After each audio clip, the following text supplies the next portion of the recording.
Direct contact with blood or other body substances can put you in jeopardy. You already know that. But if you are like most of us, you've become so comfortable with your job that you may have forgotten just how dangerous some of the things you encounter can be. Taking another look at OSHA's occupational exposure to bloodborne pathogens regulation may make you see your work a little differently. The regulation is designed to help protect workers from on-the-job exposure to blood and other body substances. These materials can carry dangerous stowaways, such as hepatitis B, hepatitis C, and HIV, which is responsible for AIDS.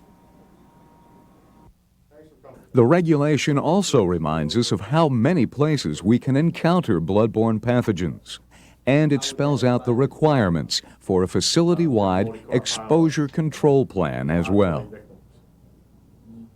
The plan sets up thorough procedures to ensure the safety of everyone on the job.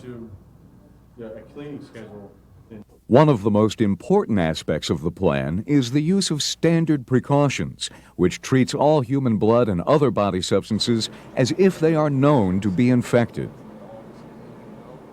While there are many types of disease-causing microorganisms found in human blood, hepatitis B, hepatitis C, and HIV pose the greatest threats.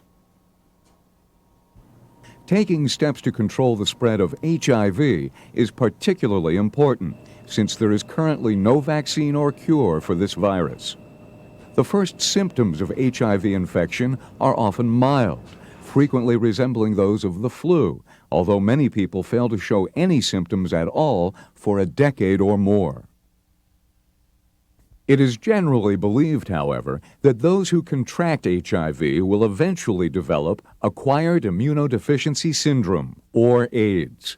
AIDS strips away the body's ability to fight off disease, literally breaking down the immune system. Hepatitis B and hepatitis C are diseases that attack the liver. There are thousands of new cases of these viruses reported in the U.S. each year. Initial symptoms of hepatitis are also flu-like.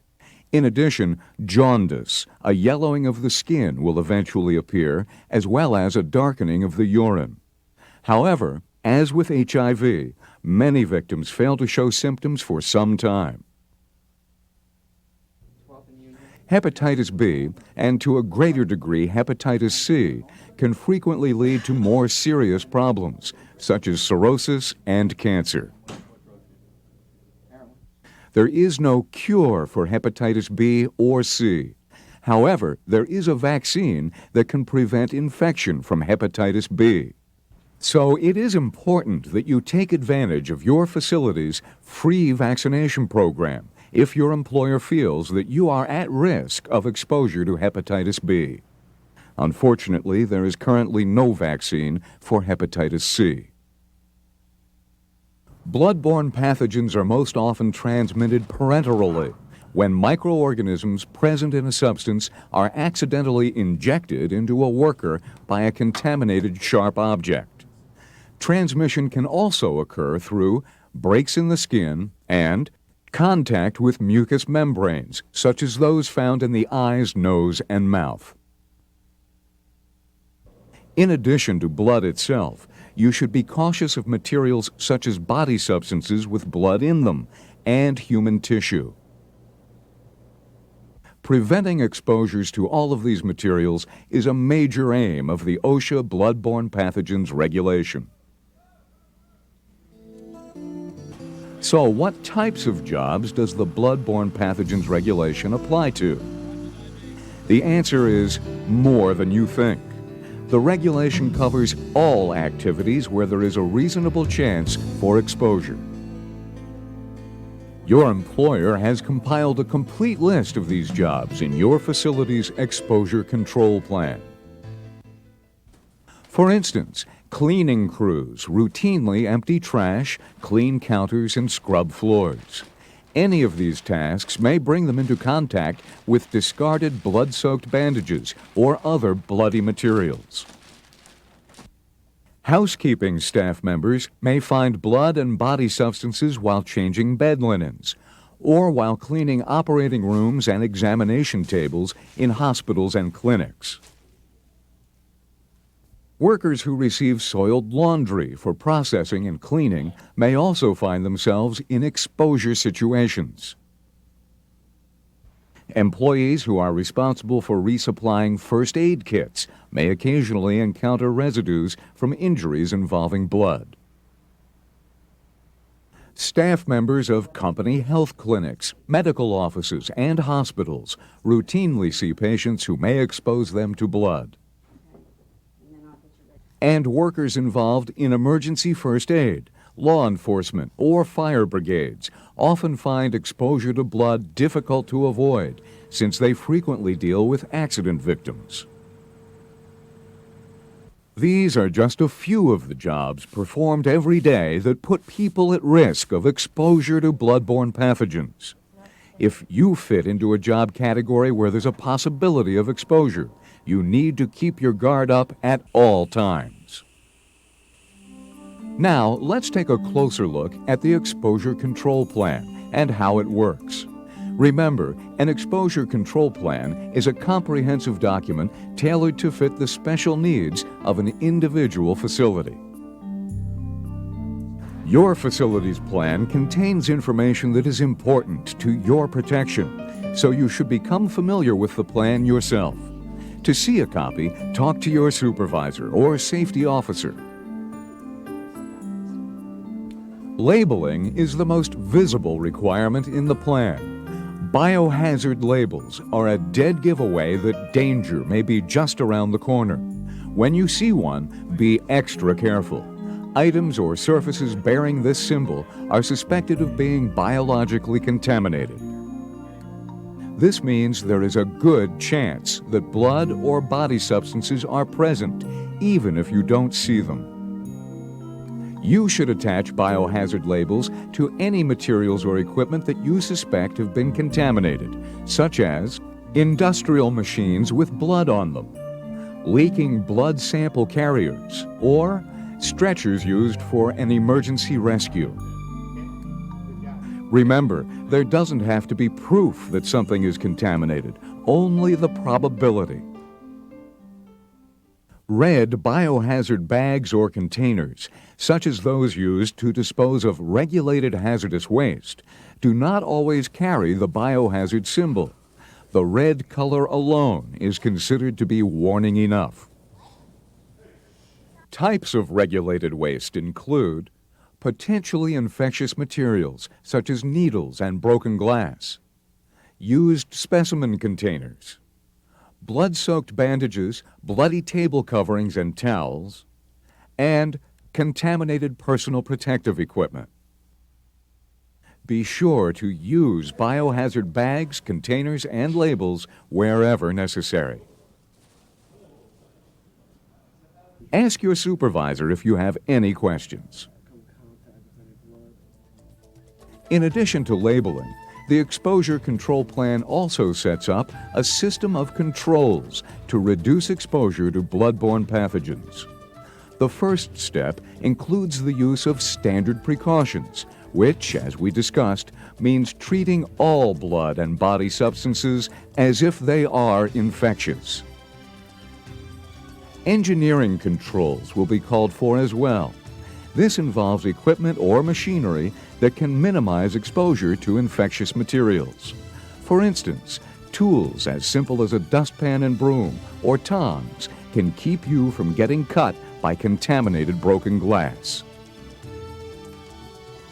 The plan will also require you to wear personal protective equipment whenever there is a possibility of exposure. This often means putting on eye protection, gloves, or even an apron or fluid-resistant cover gown, whatever is required to keep a layer of protection between you and potential bloodborne hazards. If you work in a laboratory or healthcare facility, choose lab coats and aprons by the type of exposure you face. Splashing fluids and other materials must not soak through to your street clothes or skin. It's also important to wear a mask and eye protection wherever there are splashing hazards. Don't let your guard down. Deciding when to replace your PPE is important as well. If your gloves get contaminated, take them off and immediately wash your hands. Throw disposable gloves away. Reusable ones should be recycled for decontamination. Clean gloves should be put on between any activities that may involve exposure to bloodborne pathogens. If you are latex sensitive, ask your supervisor about the availability of latex-free PPE. Another part of the exposure control plan focuses on work practice controls, the safest methods of doing things that may involve potential exposure to bloodborne pathogens. Of course, the most important is to wash your hands whenever you have contact with body substances which may contain infectious microorganisms. You should also wash up after taking off gloves and other PPE. Turn the water off with a paper towel so you don't recontaminate yourself by accident. Then, clean off the spigot handles so you don't contaminate others. You must wash your hands immediately if you are splashed with blood or other potentially infectious material. Rinse your eyes, nose, or mouth with generous amounts of water as well if they have been exposed. Housekeeping controls are another important way of limiting exposure that the exposure control plan discusses. Your facility's disinfection methods should be followed to the letter. Written cleaning schedules must be kept to make sure that things are properly cleaned and decontaminated. If you contaminate a work surface or piece of equipment, you should disinfect it immediately. Otherwise, perform normal decontamination procedures at the end of your shift. When potentially contaminated equipment needs to be sent out for service, it should be examined and, if possible, disinfected before shipment. If disinfecting is not possible, a biohazard label must be applied to the equipment. Contaminated linens must be carefully placed in labeled or color-coded leak-proof containers. Laundry must be handled with gloves and other appropriate PPE. Be especially careful when disposing of regulated waste. The containers you use must be leak-proof and appropriately labeled. A secondary container may also be necessary. If you are not sure, see your supervisor. Remember that unsafe behaviors can transmit bloodborne pathogens as well. Do not eat, drink, or store food in work areas where biohazards may be present. Never smoke or put on makeup, lip balm, or contact lenses in these areas either.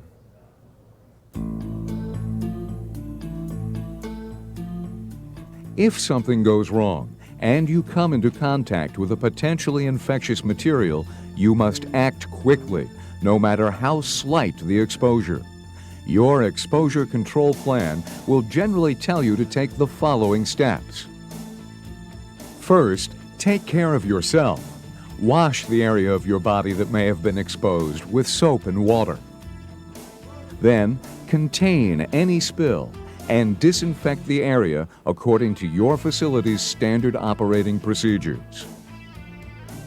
When you are done, properly dispose of contaminated cleanup materials. Afterwards, you should immediately notify your supervisor, the safety department, and your occupational health office.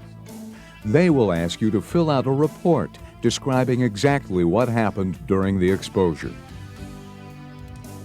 An investigation will be conducted regarding the blood or body substance you were exposed to, including the health of the person it came from. You will also be examined by a healthcare professional who may ask you to have a blood test. If you have been exposed to hepatitis B and haven't been vaccinated, an accelerated vaccination series may be called for. through all of this, the results of your examination will remain confidential.